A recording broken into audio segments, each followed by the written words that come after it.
Good morning, everyone. A very good morning. Shall we begin the session?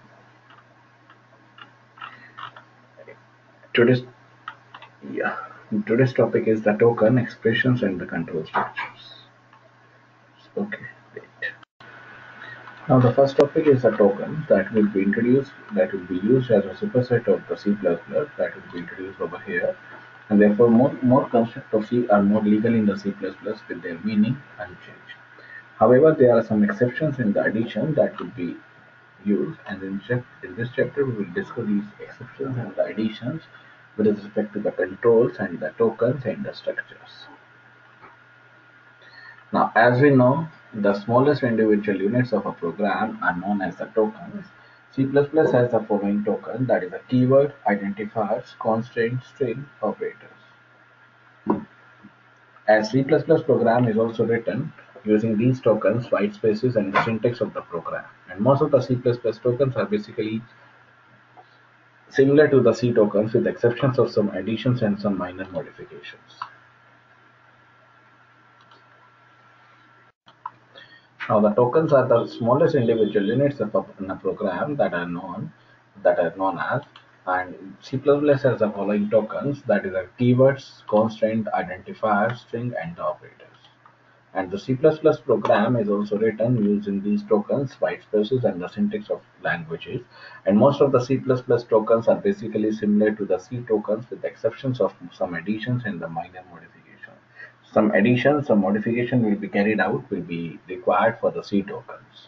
Now, what is a keyword? Most of the explicit reverse or the reserved identifier that will be used for the program identifier or other use program element that will be used with the C and the C++, and they are languages that is known with the keywords.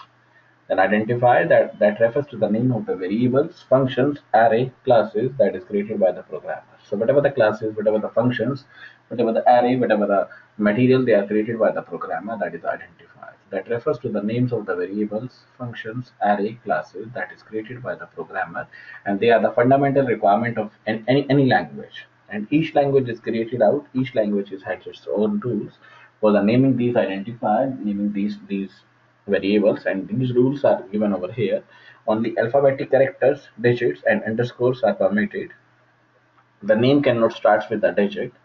Uppercase and the lowercase letters are distinct.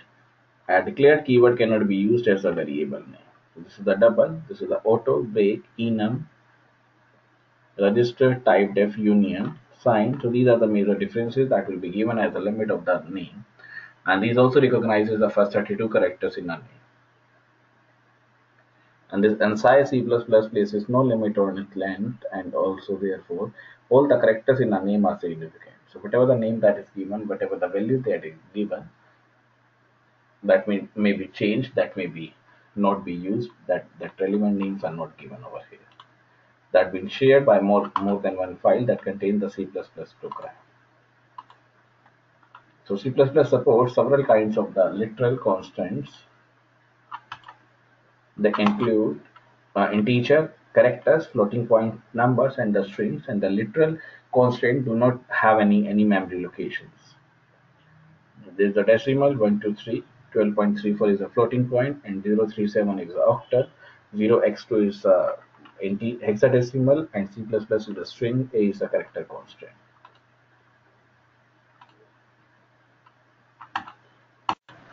So whatever the decimals, whatever the constant we are using up, that will be supported, that will be used several kinds of the literal constraint. They include the integers, they include the characters, floating point numbers, and the strings. And these does not have a memory locations. These does not have a part. So this is the first part, that is a 1 to 3. Floating point is a 12.34. Octal is 0.3 or 037, that is octal. Then character constant is A. So char type is a white character that is a literal included by the ANSI C++ and intended for the character set that cannot fit a character into a single byte that begins with the letter L. So C++ supports two types of string representation, that is a C style character string and the string type or class type introduced with this one, and it also uses with the string class type that is recommended, that is advisable to understand, and uses the C style string in the some situations, And the string class type declaration is also used. Many features and discuss over here. The next is the basic data types. What are the various basic data types that is available? So first is the C++ data types, user-defined types, built-in types, derived types. That includes the structure, union, class, enumerators, array, function, pointer, reference. Yeah, these are the four parts that will be given over here. So these types are derived into the three types. One is the user-defined types, one is a built-in type, one is a derived type. Structure, union, class, enumerators are the user-defined. Derived is the array, function, pointer, reference. Then built-in is the integer, value, void, floating point. Integer includes two types, int and the char. Floating type, two types, that the float and the double.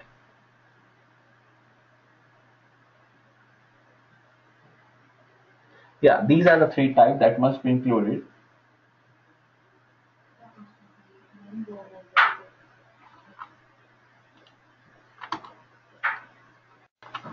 So these data types will be included into three categories: user-defined, built-in, derived. Structure, union, class, enumerators. Derived includes the array and the functions, pointer and the reference. Then built-in includes the integral, void, floating. Both C and the C++ compiler supports all the built-in functions, that is the basic or the fundamental data types. And with the exceptions of void, the basic data types may have several modifiers preceding them to serve the needs of the various situation. That may be assigned, that may be unsigned, that may be a long, that may be a short, that may be applied to the character and the integer basic data types. However, the modifier long may also be applied to the double, but this data type representation is machine specific in the C++. And these combines various basic data types and the modifiers along with their size and the range for a 16-bit word machine.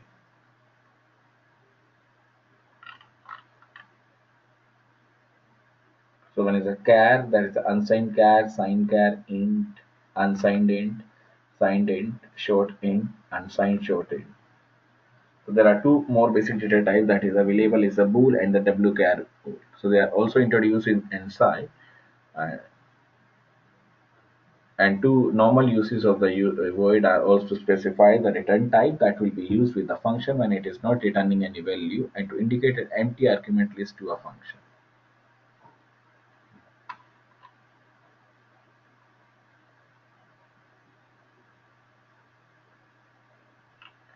Another interesting use of void is a declaration of the generic pointers. Void pointer cheap, that becomes a generic pointer. That can be assigned a pointer value of any basic data type, but it may be dereferenced. It may be not be used. So int pointer IP, QP equals to IP. This assigns the int pointer to the void pointer.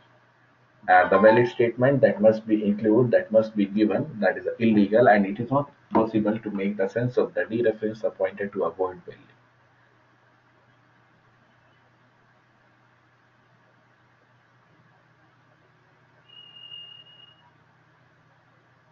Assigning any pointer type to a void pointer without using a cast is also allowed in both C++ and the C.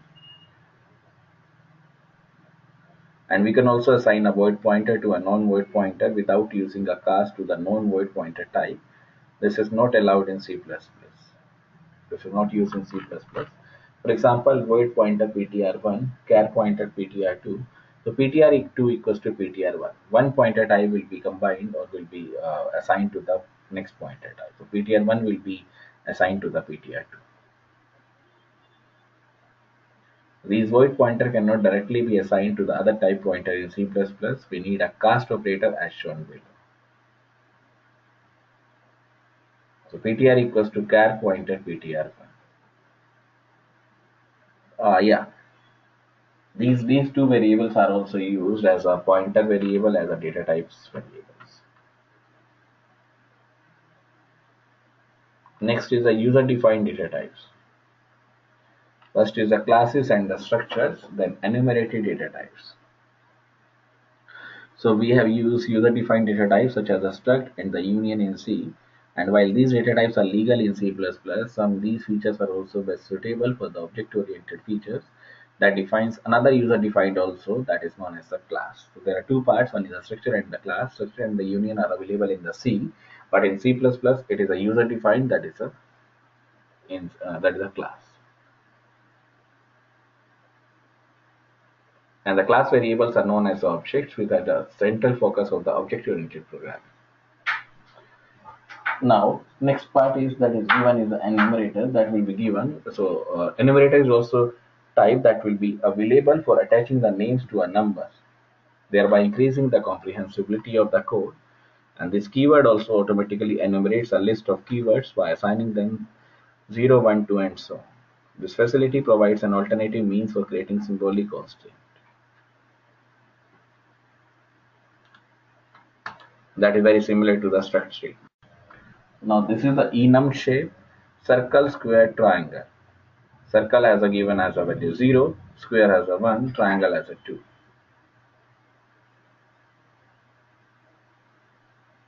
Enum color: red, blue, green, yellow.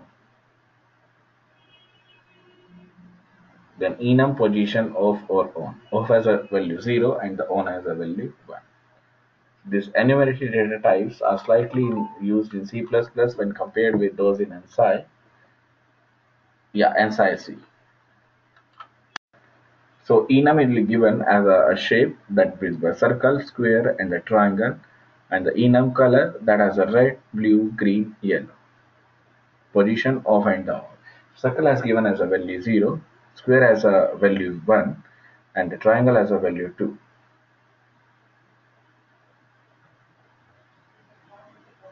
In the same way, color has also been given. Now, next part is how to create a variable that is a shape, ellipse, color, background that will be given, and that will be used with the enum that to be in. So in C++, each enumerated data types retains its own separate types that will be given as automatically converted into the enum value. Now the color will be given as a background blue, background as a 7, then background as a color 7. That means blue is allowed, 7 gives an error, color as a 7 is also allowed. Okay, that is not allowed, we can say, but that is a okay. By default, the enumerators are assigned integer that will be given that starts with the 0 for the first enumerators, 1 for the second, and so on. And we can override the default by explicitly assigning the integer values to the enumerators that will be given with the enumerators.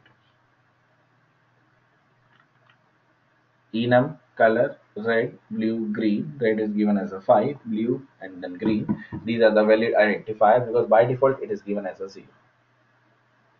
In the second case, blue is given as a 6 and the 7 because 5 is already we initialized, so we can move on with the 1 value. C++ also permits the creation of anonymous enums without the tag names enum on and the off. Either 0, either 1. Switch 1 has a off, switch 2 has a on. In practice, it is also used to symbolize constant for the. Now the next part, enumerator is also used for a symbolic statement for a switch statement. For example, enum shape, circle, rectangle, triangle. Int main, cout, enter the shape code, int code, C in code. While code is greater than equals to circle and the code is less than equals to triangle. So it is given or it is greater than equals to circle and less than equals to triangle. That means it is more than the circle and less than the triangle. Then switch code, case circle, break, case rectangle break, case triangle break. So cout, enter the shape code, C in code, cout bye-bye. As it is displayed, then there is a return 0. So ANSI C++ uses the enum to be defined within a structure or a class, but the enum is globally visible, and in C++ enum defined within a class that is local to that class only.